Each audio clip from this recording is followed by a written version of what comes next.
হাঁস আমাদের গ্রাম বাংলার চিরচেনা একটি প্রাণী, কিন্তু এই হাঁসের জীবনচক্রের পেছনে রয়েছে কঠোর পরিশ্রম, বিজ্ঞান আর বাণিজ্যের বড় গল্প। আজকের ভিডিওতে আমরা জানব হাঁসের জন্ম, বেড়ে ওঠা ও তাদের ডিম উৎপাদন সম্পর্কে, মাংসের বাজার মূল্য আর কোন কোন দেশে হাঁসের গুরুত্ব সবচেয়ে বেশি। এই তথ্যগুলো শুধু খামারিদের জন্য নয়, প্রতিটি সচেতন মানুষের জানা দরকার। তো কথা না বাড়িয়ে চলুন আজকের এই ভিডিওতে আমরা জেনে আসি হাঁসের অজানা অধ্যায় সম্পর্কে। একটি হাঁসের জীবন শুরু হয় একটি ডিম থেকে। সাধারণত হাঁসের ডিম ফুটতে সময় লাগে 28 দিন। এই সময়টা মা হাঁস ডিমে তা দেয় বা খামারে ইনকিউবেটর ব্যবহার করা হয়। 28 দিন পর ডিম ভেঙে বেরিয়ে আসে ছোট্ট একটি প্রাণ, যাদের আমরা পোনা হাঁস বলি। পোনা হাঁস জন্মের পর অত্যন্ত যত্নের প্রয়োজন হয়, কারণ এ সময় তারা খুবই দুর্বল থাকে। তাদের উষ্ণ পরিবেশ রাখতে হয়, পর্যাপ্ত খাবার ও পরিষ্কার পানি দিতে হয়। এরপর হাঁসের বাচ্চাগুলো ধীরে ধীরে বড় হয়। সাধারণত 2 মাসের মধ্যে তারা বেশ শক্তিশালী হয়ে ওঠে। এ সময় তাদের খাদ্য তালিকায় রাখা হয় চালের গুঁড়া, ভুট্টার গুঁড়া, মাছের গুঁড়া, সবুজ ঘাস এবং প্রয়োজনীয় ভিটামিন। এছাড়াও হাঁসদের জন্য পানি অত্যন্ত গুরুত্বপূর্ণ, কারণ হাঁসদের জীবন পানির সঙ্গে গভীরভাবে জড়িত। একটি হাঁস সাধারণত 5 থেকে 6 মাস বয়সে ডিম দেওয়া শুরু করে, তবে কিছু উন্নত জাতের হাঁস 4 মাসের মধ্যে ডিম দিতে পারে। প্রতি বছর একটি হাঁস গড়ে প্রায় 200 থেকে 300টি ডিম দেয়।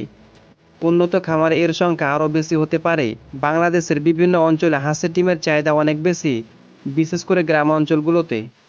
আমাদের বাংলাদেশে প্রায় অনেক ধরনের পাতি হাঁস রয়েছে।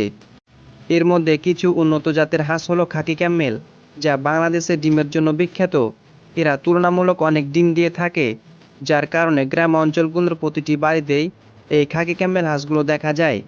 এরপর রয়েছে ভারতীয় রানার। এই হাঁসটি মাংসের জন্য খামারগুলোতে বিশেষ করে উৎপাদন করা হয়। এই হাঁসটি বাংলাদেশে অতটাও জনপ্রিয়তা লাভ করতে পারেনি। এরপর 3 নম্বরে রয়েছে পিকিং স্টার 30। এই হাঁসটি বর্তমানে অনেক জনপ্রিয়তা লাভ করেছে। এই হাঁসটি মূলত ফ্রান্সের।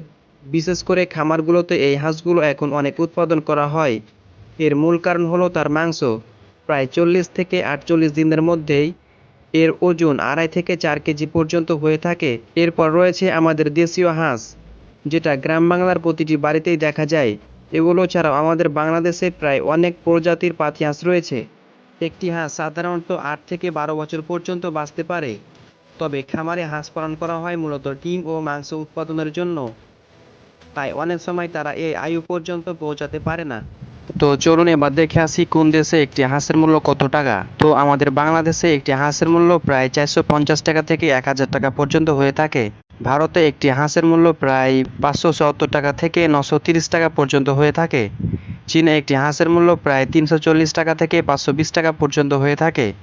যুক্তরাষ্ট্রে একটি হাঁসের মূল্য প্রায় 980 টাকা থেকে 1850 টাকা পর্যন্ত হয়ে থাকে। ভিয়েতনামে একটি হাঁসের মূল্য প্রায় 198 টাকা থেকে 330 টাকা পর্যন্ত হয়ে থাকে। যুক্তরাজ্যে একটি হাঁসের মূল্য প্রায় 1680 টাকা থেকে 3360 টাকা পর্যন্ত হয়ে থাকে। থাইল্যান্ডে একটি হাঁসের মূল্য প্রায় 480 টাকা থেকে 900 টাকা পর্যন্ত হয়ে থাকে। ফ্রান্সে একটি হাঁসের মূল্য প্রায় 1728 টাকা থেকে 660 টাকা পর্যন্ত হয়ে থাকে। বিশ্বের প্রায় সব দেশে হাঁস পালন করা হয়, তবে বাংলাদেশ, চীন, ভিয়েতনাম, ভারত, থাইল্যান্ড এদের সংখ্যা একটু বেশি।